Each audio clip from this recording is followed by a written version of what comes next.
这个立法院后2任的龙头，立法院长阁会是谁呢？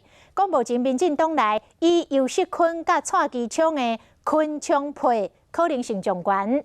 另外，民众党的新科立委蔡碧如发出讲要做在野大联盟，第一站就是要瞄准立法院长。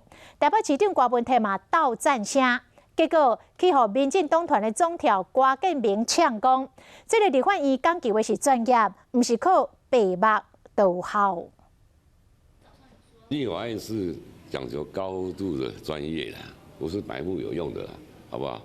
民进党立法院党团总调郭建明的安尼讲，是因为民进党的新科立委蔡碧如话讲要做在野大联盟，可能头一件就是上准立法院的龙头。这届选举高出的过半的这个民进党到底什么人要出来参选立法院的正副院长？目前以行政院前院长尤锡坤甲立法院副院长蔡其昌、昆昌配呼声上悬，也毋过郭建明甲陈明文嘛有人支持。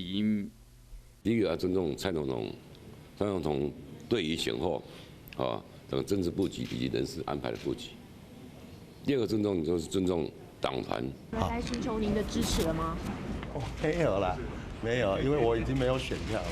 我们也是多数党，我们希望单纯化。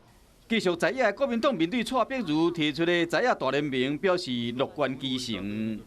我们党团的态度是开放的，必须渐进从最初级的合作开始。